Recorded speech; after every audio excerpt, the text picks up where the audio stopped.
नमस्कार, डी24 तास speed news channel पाहू शकतात। आज एकलव्य संघटना महाराष्ट्र राज्य यांच्या माध्यमातून धुळे तालुक्यातील आर्वी या गावात असलेले कुर्मीपाडा, कुलथे, हरिपाडा अशा विविध गावांमध्ये महाराष्ट्र राज्य अध्यक्ष शिवाजीराव ढवळे साहेब यांच्या मार्गदर्शनाखाली अनेक पार्टीचे उद्घाटन करण्यात आले। यावेळी मोठ्या संख्येने आदिवासी बांधव त्यांच्या सोबत होते। या कुर्मीपाडा या ठिकाणी शाखेचे उद्घाटन करण्यात आले। यावेळी कुर्मीपाड्यातील आदिवासी बांधव मोठ्या संख्येने उपस्थित होते।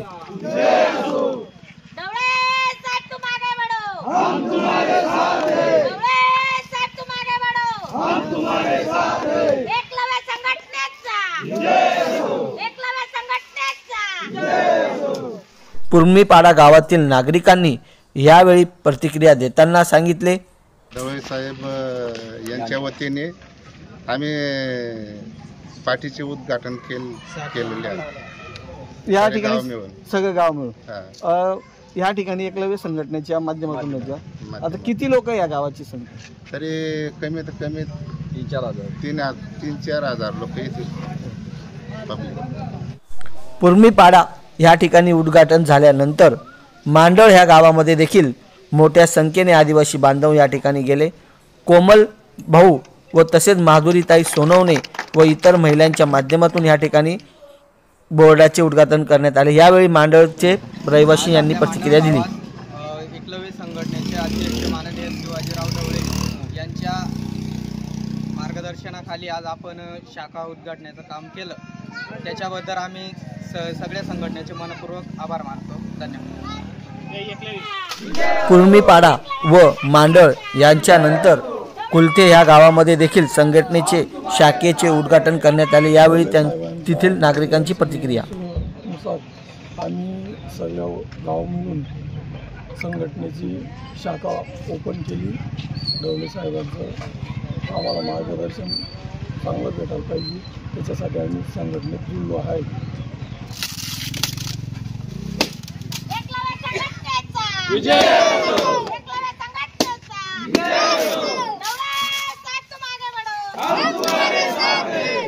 होरपाडा गावामध्ये देखील शाखेच्या पार्टीचे उद्घाटन करण्यात आले। यावेळी त्यांची प्रतिक्रिया। आज आमच्या होरपाडा गावात माननीय श्री ढवळे साहेब यांचं आगमन झालेलं होतं। त्यांच्या हस्ते एकलव्य पार्टीचं उद्घाटन करण्यात आलं। तरी समस्त होरपाड्याचे आदिवासी नागरिक इथे उपस्थित होते आणि त्यांच्या स्वागतात सर्वांनी हातभार लावलेला आहे। गावकऱ्यांच्या माध्यमातून मान्यवरांचे या ठिकाणी स्वागत करण्यात आले।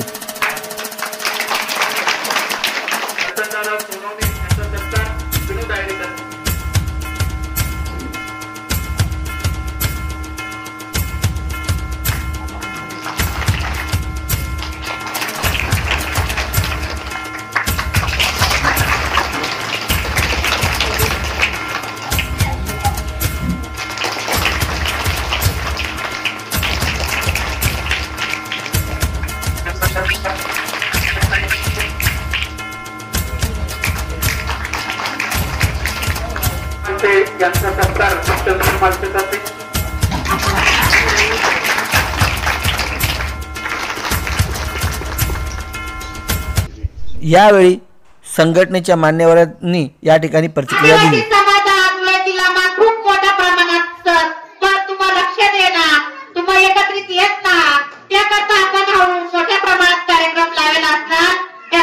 नियोजन बरेचसे गाव होया, पार्टीच्या शाखा असणार, कार्यक्रम होया, त्यांना करता प्रत्येक गावना लोक स्थायिक गावात हव्यात आणि काहीला निस्तार व्हायला की बुवा कार्यक्रम खोटे सरिस्ता शाखासनाच उद्घाटन त्याकरता तुम्हाला बाकीना लोक येणार असत आणि बरेचसे खेळामं आपल्या समाजात 2-3 व्यक्तींचा मृत्यू झालं, त्यांना करता आपल्या महिला कमी प्रमाणात यायचं।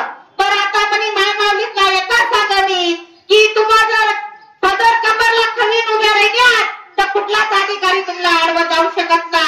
आम्ही महिलांच्या बऱ्याचशा अडचणीच मग दवाखान्याने म्हणा, पोलीस स्टेशनने म्हणा, ज्या तुम्हाला धंदा घेतला खानावर घेऊन नाचत कार्यक्रमाच्या तयारीला आता माझ्या आधी ज्यांनी त्यांचं मनोबल व्यक्त केलं अशा आमच्या धडाडीच्या महिला कार्यकर्त्या मयुरीताई यांनी अनेक वेळेस या गावाशी संपर्क साधून आणि आज ज्या ज्या ठिकाणी शाखांचं उद्घाटन झालं अशा सर्वच ठिकाणी परीक्षण घेऊन एकलव्य संघटनेच्या पथकाचं अनावरण करून या ठिकाणी जनजागृती मेळावा आयोजित केला.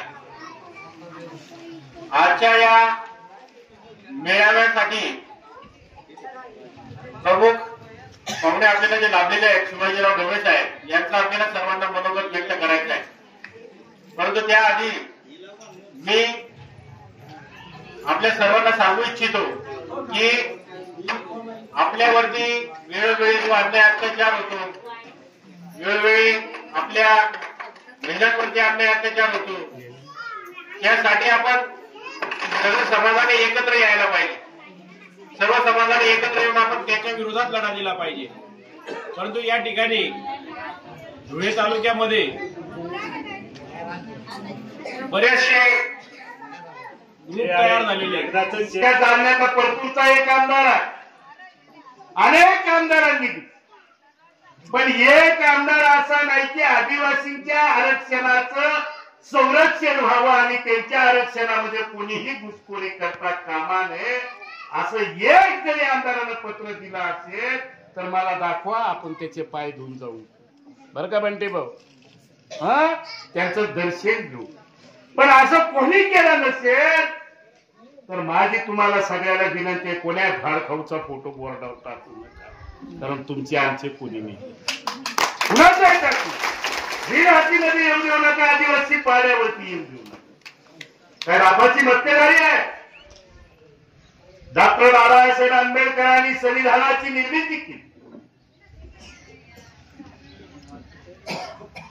उभे हयात 61 वर्षाची बाबासाहेबांनी या संघटनेच्या माध्यमातून एकलव्य संघटनेच्या महिला आघाडीच्या उत्तर महाराष्ट्राच्या उपाध्यक्षा मयुरीताई सोनवणे आणि या जिल्ह्याचे प्रभारी रतन सोनवणे या दोघांनी या तालुक्यामध्ये काही गावामध्ये एकलव्य संघटनेच्या नामफलकाचं अनावरण आणि या छोट्या छोट्या मेळाव्याचं या ठिकाणी आयोजन केलं. मला अतिशय आनंद आहे की गाव पातळीवरती ग्रासरूटवरती ही सगळी नव्यानं काही नियुक्त केलेल्या तरुण युवा आघाडींचे कार्यकर्ते आणि आमची सगळे धुळे जिल्ह्यातले एकलव्य संघटनेचे नेते यांचा समन्वय साधून या तालुक्यामध्ये पुन्हा एकदा एकलव्य संघटनेची बांधणी करण्याचा प्रयत्न, यशस्वी प्रयत्न या ठिकाणी हे सगळे पदाधिकारी करत आहेत. या मेळाव्यामध्ये निश्चितपणाने विचाराचं मंथन झालेलं आहे.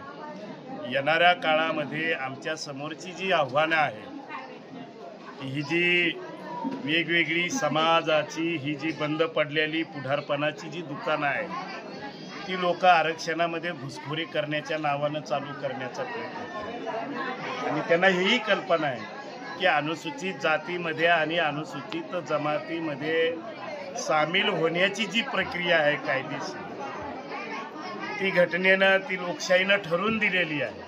असं असताना सुद्धा काही लोक आपल्या एकीच्या जोरावरती, दादागिरीच्या जोरावरती शासनाला ब्लॅकमेल करण्याच्या दृष्टिकोनातनं या समूहामध्ये सामील होण्यासाठी प्रयत्न करत आहे.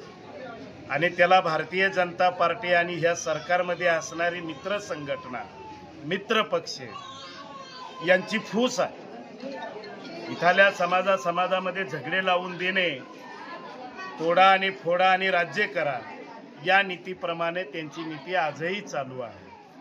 तरीही पण आदिवासी समाजाच्या आरक्षणाला कुठलाही धोका कायदेशीररित्या निर्माण होऊ शकत नाही. तरी पण समाजानं जागृत राहण्याची आवश्यकता आहे. ज्याला कॅमेरामॅन निलेश डोलेसह जॉनी पवार, D24 तास speed news channel. Jai Hind, Jai Maharashtra.